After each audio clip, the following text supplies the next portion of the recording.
Hello, my name is Vince Vasquez. I'm the author of the Amazon best-selling book, The Next CIO. I've been asked to give a presentation titled, Managing Enterprise Technology is Not Working.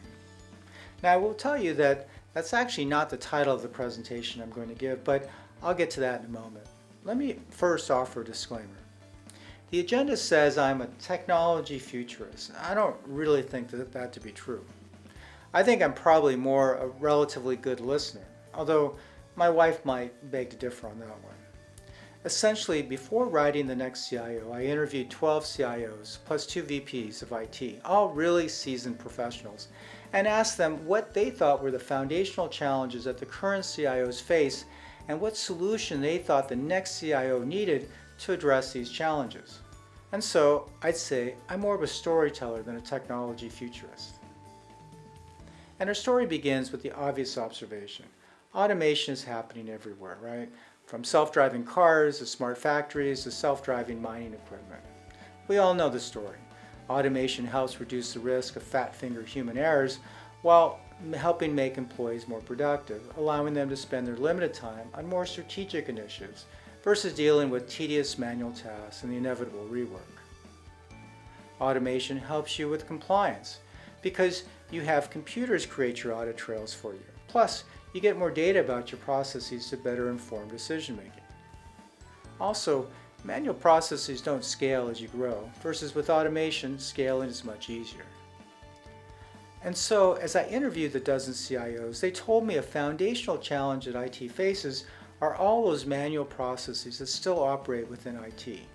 One CIO put it really well. He said he can't just go to the CEO and CFO and say, hey, for 2 years, I don't want to support the business. Rather, I'm going to focus on improving the efficiency of IT itself, essentially digitally transforming IT, automating as much as we can. Then, after about 2 years, well, we'll get back to supporting the business, but IT will operate much more efficiently. Now, that's never going to happen, right? So how do we digitally transform IT within the existing structure that IT operates in today? How do we get rid of many of those manual processes that the dozen CIOs said were fundamentally challenging IT? How do we realize a more autonomous IT vision? And that's really the topic of my book, The Next CIO. In the book, I introduce a new category of application called Enterprise Technology Management, or ETM. In a way, like CRM is for sales, ETM is an application for CIOs.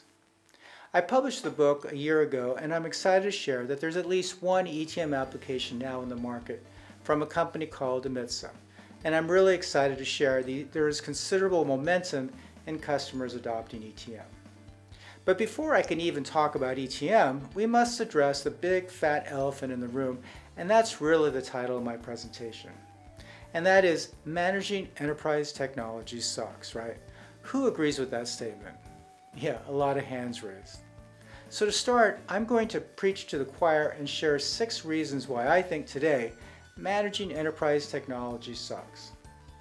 The first reason why managing enterprise technology sucks is around lack of visibility and inventory controls, not knowing what you have, who has it, where is it secure? How many people have left the company and taken a company asset with you, like a laptop or a monitor? I worked as a consultant for HP and they issued me a laptop, but when I tried to give it back, I couldn't find someone who knew that I had it, and so they wouldn't take it back. I tried for 3 months to give HP its laptop back, and I couldn't. Their process wouldn't allow it. 12% of employees that leave companies take with them sensitive company data. 42% of companies report unauthorized access to SaaS applications and cloud infrastructure from ex-employees. Lack of visibility is a real problem. And if you think that companies that build technology have an easier time managing technology, well, it is just as difficult for them as it is for you. I know a very well-known Fortune 25 manufacturer that, like you, needs to provide technology to its employees to help improve their productivity. To do this, they need to know answers to questions like, who has what? Who gets what? What did they have before? Is what they have near end of life? For a typical company, it takes a ton of messages, emails, calls, and empty stares to figure out the answer to these questions, just for one device. Multiply this times the amount of technology assets you now have, and you have a major drain on limited IT resources and budget. So the company said, well, we'll just use a CMDB. This company tried this approach and discovered using a CMDB is just too expensive and time-consuming, trying to keep the CMDB configured correctly. Plus, the accuracy of the data didn't seem to be that good. Quite frankly, they just couldn't trust their CMDB. Story sound familiar? Some reports state that CMDBs on average are only about 60% accurate. So for this company, managing their enterprise technology through a CMDB was clearly not a good option. So then they said, well, we have plenty of internal development capacity, we'll just build our own in-house solution. But when they invested building their own solution, they realized that approach would take months to years to complete. Plus, they'd then have a nightmare of having to manage the solution. They'd have to support it, provide updates and upgrades for the supporting technology. Plus, the employees that wrote the code would likely end up leaving, taking their knowledge with them. So like you, this company really struggled with managing their enterprise technology. But I'm happy to report now that they no longer struggle managing their enterprise technology because they now have ETM in the house managing almost 1 million assets. The VP of IT for a Fortune 50 company was responsible for managing a fleet of 45,000 hardware endpoints, including 40,000 laptops. The various stakeholders such as VP of IT, operations, CISO, and procurement didn't have a consolidated dashboard to oversee the company's technology assets, resulting in these separate teams often clashing due to inconsistent asset numbers derived from disparate, siloed tools, creating another drain on limited resources. But this Fortune 50 company no longer has this challenge. All stakeholders now operate through a single view dashboard of all 45,000 endpoints because now they have ETM in-house. So the number 2 reason why managing technology sucks is when it comes to protecting your assets. If you don't have accurate visibility, how can you know if you're protecting it? You can't protect something you can't see. I was at a conference a few months ago and I learned something that was startling. It turns out that if an employee doesn't accept an endpoint protection software update and misses the update cycle, the laptop will no longer be updated. It can't miss an update. Meanwhile, your MDM can be reporting that the update in fact happened. Consequently, you can have unprotected laptops out there and no one knows.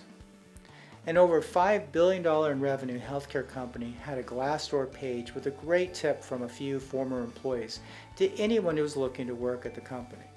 Want a free tablet to take home from work? The former employee wrote. Work here and just take one. It's too easy. And it turns out that is exactly what was happening. The tablets were being used to take pictures of health records and digitizing them, but then thousands of American healthcare patient records on each tablet camera roll were just walking off with ex-employees.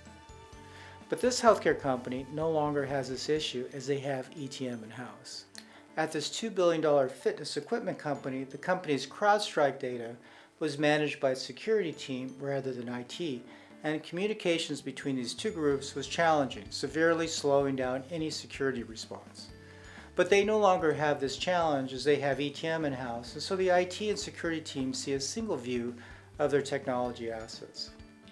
The third reason why managing enterprise technology sucks: IT audits. When you have manual processes, you can't guarantee you have an accurate audit trail. You can't guarantee you have accurate asset data. And you can't guarantee your policies have been followed precisely. An auditor asks, well, where is a laptop? And no one knows. An auditor asks if an ex-employee's laptop was cleaned according to policy. And you can't really know if it was done properly when you have manual processes. With thousands of technology assets in-house ranging from laptops to cloud infrastructure to a slew of SaaS applications, an IT audit prepared for manually requires hour upon hour sifting through and exporting data from a variety of tools and then jockeying spreadsheets. Emails going out asking for financial data, tasks for HR to complete, and crumbs of information scattered through the internal maze of technology data. Without a database of your entire IT estate, every single audit will cost you. It costs a lot to pass, but it costs even more when you don't pass. In fact, for Carvana, their many manual processes created many human errors. Consequently, it was a struggle when it came to preparing for IT audits. But Carvana no longer struggles preparing for IT audits as they have ETM in-house. GreenSky lacked a single source of truth for their asset data. Given a reliance on spreadsheets to manage their assets, pulling data from various siloed technology tools, they had low quality data hygiene. This led to an inability to trace an asset to a specific employee, location, or status. In addition, they had no easy method for reporting on IT asset metrics for audit processes. But now GreenSky has a single source of record for their technology assets because they have ETM in-house. The fourth reason why managing enterprise technology sucks is compliance. All compliance frameworks include inventory control, and no compliance framework can be met without a record of managed technology. This all means you're constantly out of compliance.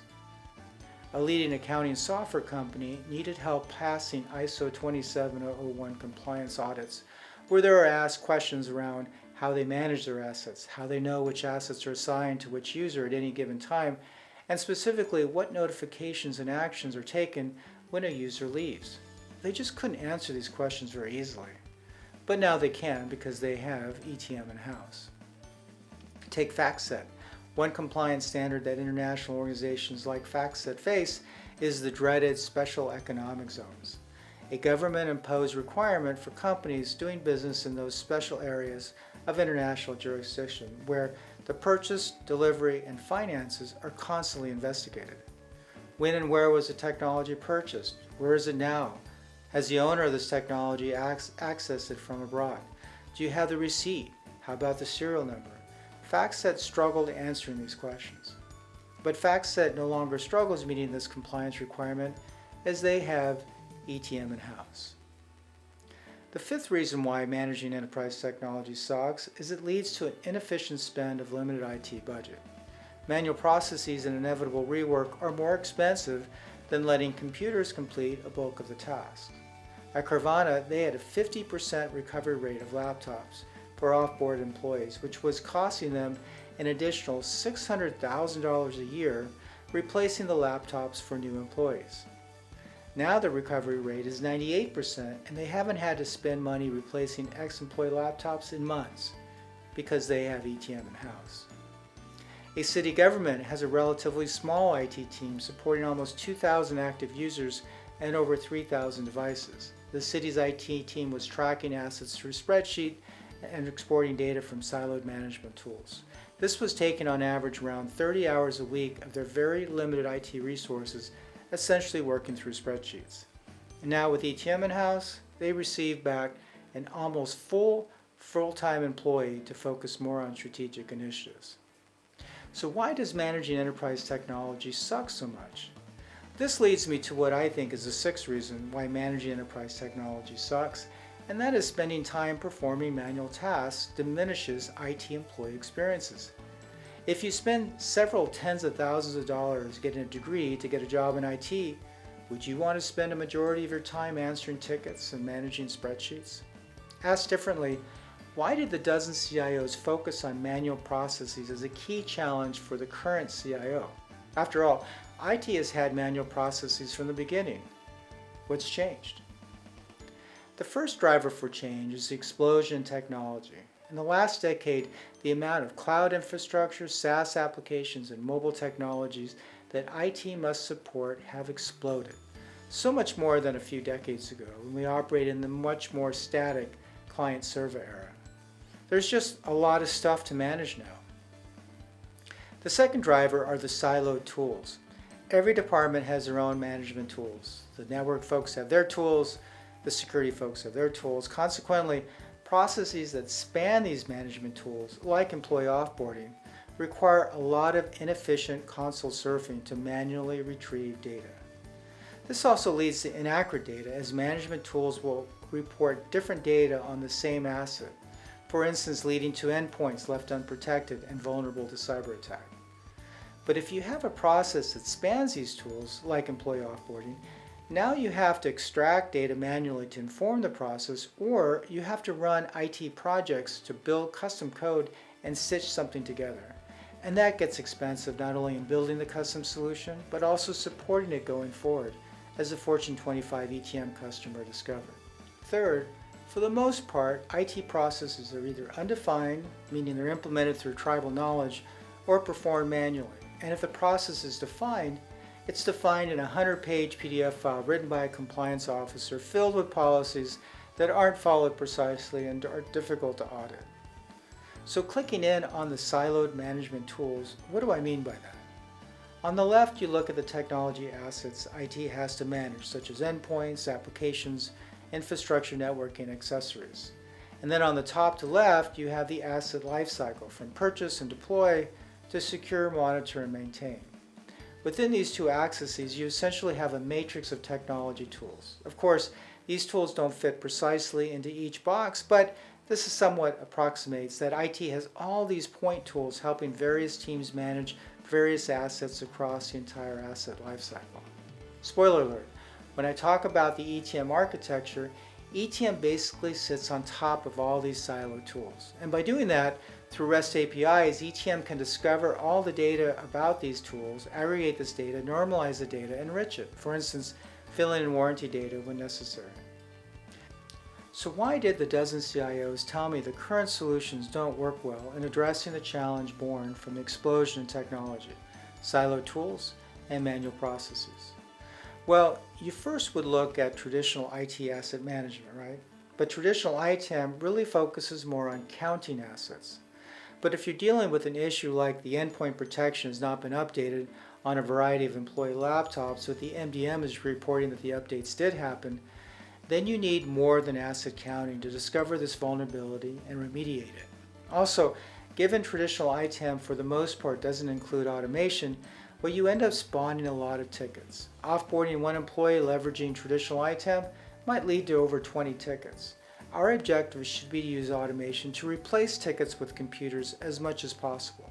For instance, when ETM is used to automate employee offboarding, it typically only requires a few tickets. A second approach is to deploy a CMDB as essentially a technology asset database.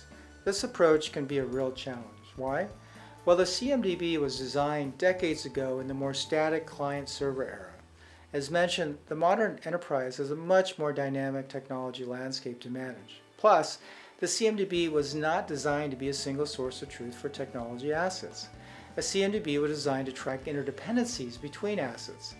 IT asset management, on the other hand, oversees the entire life cycle of an organization's technology assets. Put another way, while it's common for nearly all configuration items in a CMDB to also be monitored in an ITAM tool, not all technology assets will be tracked in a CMDB. A third approach is to run an IT project and build automation on top of your ITSM platform. As our Fortune 25 company discovered, taking this route can be very time-consuming and expensive. Of course, there are many consequences for the CIO not solving the challenge of managing enterprise technology, many of which I've mentioned, but I think it ultimately comes back to budget. The CIO ends up spending a bulk of IT's budget on keeping the lights on, when IT really should be spending more budget on being strategic advisors to the business and introducing disruptive technologies that help improve company outcomes, such as AI. So with that, let's get back to the North Star. I began this presentation sharing that the dozen CIOs I interviewed said the next CIO really needed the ability to digitally transform IT, to automate as much as possible, to realize this vision of autonomous IT. So how do we get to the North Star of autonomous IT, especially if we don't have the budget to digitally transform IT? I believe the solution comes along two vectors. Clearly, if we're going to realize autonomous IT, well, we'll have to automate IT processes. But we're going to have to automate these processes in days to weeks, not months to years. As soon as we're talking months to years, that means we're spending months to years running IT projects, building custom code that IT then needs to support and maintain. One CIO told me she thought there were about 80 such processes in-house. You're not going to get all those processes automated and doing it one IT project at a time. But before we can automate our IT processes, we need to address the big elephant in the room, which is that managing enterprise technology sucks. As a Cisco ex-CIO told me, automating with garbage data just makes the garbage go faster. This means we must first solve the problem that managing enterprise technology sucks so we can provide accurate data to automate our IT processes. And that is what ETM does for us. ETM is essentially built on two foundational capabilities. First, there are workflow applications to automate common IT processes. If you think about it, there was a time when all salespeople wrote their contacts on flip cards and kept them in Rolodexes.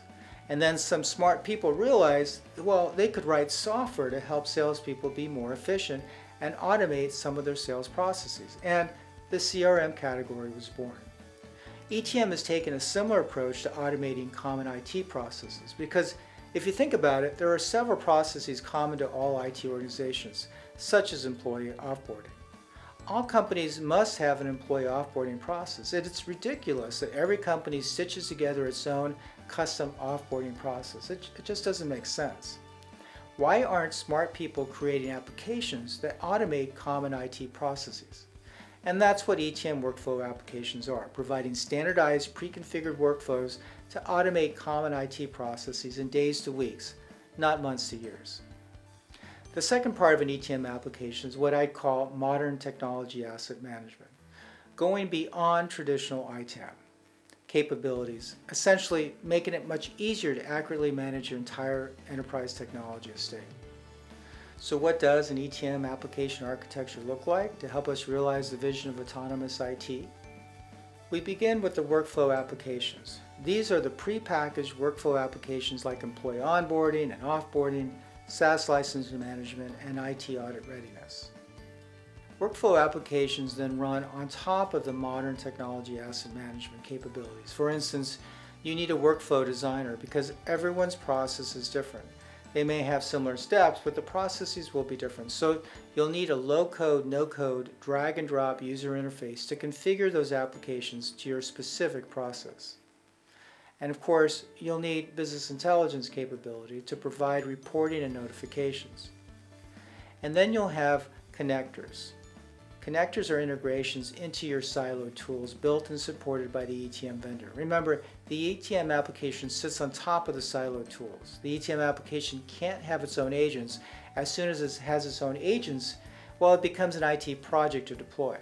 An ETM application leverages agents from the already installed point tools like Jamf, CrowdStrike, and Zendesk. And fourth, the ETM application must include an ETM database that can discover the assets, aggregate the asset data, and normalize the data. For instance, one tool might report in gigabytes, and another tool might report in megabytes. In addition, the ETM database must enrich the data, for instance, filling in gaps like missing warranty data. The ETM database provides a single source of truth for a company's entire asset landscape. So at this point, you're likely saying, wait a minute, wow, that's a lot, and it is. That said, we can't boil the ocean to realize this autonomous IT vision. Well, what I've learned over the past year is there is an ETM customer journey with a very specific starting point. And that very first step, as it turns out, is hardware endpoint visibility. Just give me better visibility of my hardware endpoints. That's it. I'm not necessarily automating IT processes yet, or even increasing visibility of other asset types, such as software and cloud. I'm just looking at leveraging ETM to improve the visibility of my hardware endpoints. And it turns out there's a huge amount of value delivered by just increasing visibility of hardware endpoints. I mentioned Carvana is saving $600,000 a year alone just by using an ETM application to increase its laptop recovery rate from 50 to 98%. Plus, all compliance frameworks include inventory control of hardware endpoints. And so this first step into ETM helps you with compliance and audit. Plus, the improved visibility of hardware assets also helps ensure your laptop attack surfaces are being protected. And more importantly, with an ETM application, you can deploy this first step in just a few weeks. And what does a deployment look like? Well, you first will likely connect maybe your MDM, endpoint protection, and identity access management tools into the ETM application using the ETM vendor's provided connectors. And when you do this, something magical happens. As the ETM database captures and cleans the asset data, this clean data can then be passed back into your CMDB to improve its accuracy. So that whole problem of not trusting your CMDB starts going away by deploying an ETM application. Bottom line, Don't let managing enterprise technology suck the life out of your IT team. You don't have to with this new category of application, ETM, entering the market. So returning to the 6 reasons why managing enterprise technology sucks. Which ones suck the most for you? 1. Poor asset visibility and inventory controls, not knowing what you have, who has it, or where it is. 2. Given this poor asset visibility, is it trying to protect assets that you can't see or are unprotected? 3. Preparing for IT audits. 4. Meeting compliance regulations. 5. Inefficient spend of limited IT budget, so you don't have the budget to do the work what you really want to do. 6. A degraded IT employee experience due to having to complete so many manual tasks. Well, it turns out these are the first 6 primary use cases for ETM: improving asset visibility and inventory controls, improving security, improving IT audit readiness, improving adherence to compliance requirements, more efficient budget spend, and improving IT employee experience. So if any of these use cases are challenges for you, learn how ETM might be the solution for you by contacting Amitsa. Learn how ETM might just be the solution those dozen CIOs said the next CIO needs.